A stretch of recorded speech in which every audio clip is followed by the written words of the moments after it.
The Anunnaki started mining in South Africa, about 150 miles inland, west of the port of Maputo. It is the remains of a huge metropolis that measures, in conservative estimates, about 1,500 square miles. It's part of an even larger community that is about 10,000 square miles. 200,000-year-old mines Abzu. The Anunnaki used this area for one striking thing: gold. They dug for gold in this part of the world for thousands of years. To see the number and scope of these ruins, I suggest that you use Google Earth and start. Then perform a low-flying search inside the area formed by this rectangle. Eridu, home in far away. Ancient Eridu. The first world city and home of Enki in southeastern Iraq, the oldest Sumerian and perhaps world city where the Anunnaki gods reigned over mankind. The Sumerian word, Eden, translates as home of the righteous ones. It was in the Eden that the city, Eridu, was established. The name has been translated into all languages of the world, including Urdu in German, Earth in Middle English, Erz in Kurdish, and Eretz in Hebrew. The word also came to be what English-speaking people call Earth. The place where the Eden was established was in the lands drained by the Tigris and Euphrates rivers, and what came to be known as Mesopotamia. The twin peaks of the mountain called Ararat Ararat were used as landing guide points for the Anunnaki spacecrafts. Nippur. Later Nippur and other gold refining facilities were established, to create the layout of the first spaceport. 415,000 to 100,000 BC a complex of 8 cities is established and completed in the Eden. By the year 400,000, the city of Nippur Nibruki has been established as a mission control center, and by the year 360,000, Sapar is established for use as a spaceport. Additional cities in the complex include Shurapak, established as a medical center for the use of 9 Hersag. Bad Tibara, established as an industrial center for the purpose of smelting and refining the gold mined in the Abzu. Larsa and Lagash, established as beacon cities for incoming spacecraft. Baalbek landing place. The Great Stone Platform was indeed the first landing place of the Anunnaki on Earth, built by them before they established a proper spaceport. It was the only structure that had survived the flood, and was used by Enki and Enlil as the post-diluvial headquarters for the reconstruction of the devastated Earth. It is the only structure on Earth from before the flood. Aerial view of Baalbek. Tilmun, place of rocket ships. Tilmun, land of the rocket ships near the Dead Sea in the Sinai Peninsula, was used as a launch area, until it was destroyed along with Sodom and Gomorrah by the Anunnaki. Destruction scar. Sinai Peninsula from space, showing the scar left from the destruction of Tilmun. This is what Tilmun might have looked like. Temple Mount Israel. The platform in Jerusalem was built by the Anunnaki, after the deluge, the Great Flood, as their mission control center. It was established in this particular place because it was equidistant from the spaceport, Tylam, that was in the Sinai Peninsula, and from a landing platform, Baalbek, that existed from pre-diluvial times, and still exists, in Lebanon. And they developed it on a line that connected the mountains of Ararat with the Great Pyramids in Egypt. That is why mission control was established precisely at that spot. Below are the huge stones in the Rabbi Tunnel, which are part of the construction at the base of the platform. Great Pyramid. 10,500 to 7,000 BC.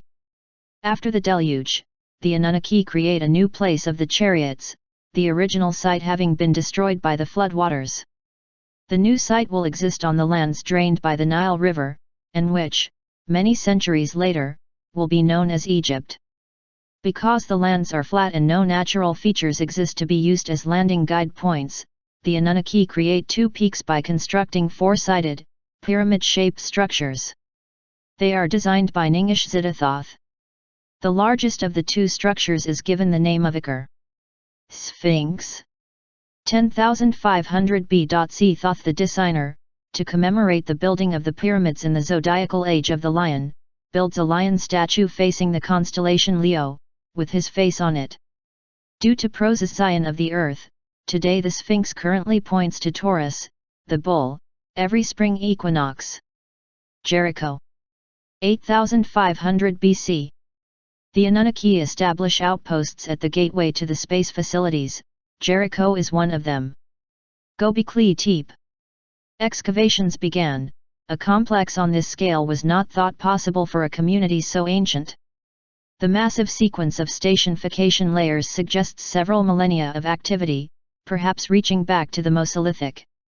The oldest occupation layer, Stratum 3, contains monolithic pillars linked by coarsely built walls to form circular or oval structures. So far, 4 such buildings, with diameters between 10 and 30 m have been uncovered. Geophysical surveys indicate the existence of 16 additional structures. Stratum 2, dated to pre-Pottery Neolithic B, 7500–6000 BC, has revealed several adjacent rectangular rooms with floors of polished lime, reminiscent of Roman terrazzo floors. The most recent layer consists of sediment deposited as the result of agricultural activity. The monoliths are decorated with carved reliefs of animals and of abstract pictograms. The pictograms may represent commonly understood sacred symbols, as known from Neolithic cave paintings elsewhere. The carefully carved figurative reliefs depict lions, bulls, boars, foxes, gazelles, asses, snakes, and other reptiles, insects, arachnids, and birds, particularly vultures and waterfowl. At the time the shrine was constructed, the surrounding country was much lusher and capable of sustaining this variety of wildlife, possibly where the descendants of Noah lived. Uruk. 3800 BC. The soils, dries, plains and river valleys are resettled. Anu and his spouse Antu come to earth for an pageantful visit. A new city Uruk is built in his honor. He makes its temple the abode of his beloved granddaughter Inanna Ishtar. Puma Punku. This is also built for Anu's visit.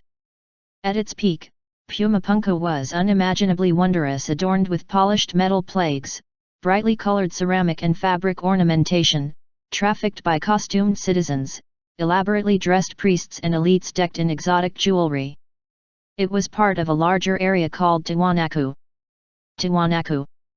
Settlements of Mesopotamic and Egyptian/Africans people in Mesoamerica around 3800–3509 BC.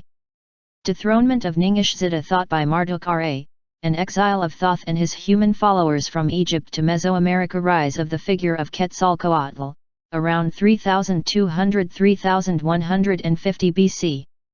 Birth of the first Mesoamerican calendar in 3113 BC. Dwarka coast of India. The ruins are located just off the coast of modern-day Dwarka, one of the 7 oldest cities in India. The ancient Dwarka was a planned city built on the banks of the Gomati River but was eventually deserted and submerged into the sea, as documented in texts like the Mahabharata and Purana, though some experts maintain that it was mythological. As the story goes, Lord Krishna had a beautiful and prosperous city built, with 70,000 palaces made of gold, silver and other precious metals. It was his death that supposedly sent Dwarka sinking into the sea. Kish in Sumer. 3769 BC. Mankind granted kingship. Kish is the first capital under the aegis of Ninutra. The calendar begun at Nippur. Civilization blossoms out in Sumer. Babylon, Gate of God. 3450 BC. Tower of Babel built. Marduk in charge of Babylon. This is what the entrance to the city looked like. Teotihuacan, City of Gods. 3113 BC. Thoth Quetzalcoatl arrives in South America. Starts building his city Teotihuacan. Memphis, Egypt. 3100 BC. Marduk declares himself Ra, Supreme God, in a new religion. After 350 years of chaos, the first pharaoh is appointed in Memphis. Indus Valley. 2900 BC. Inanna is given dominion over the Indus Valley. Harappa. The Vedic civilization ended well before 2000 BCE, with the ending of the Harappans following the Great Drought. The next question is, when did it actually begin? Agade, Akkad. 2371 BC. Inanna falls in love with Sargon. He establishes a new capital city. Agade Akkadian Empire begins.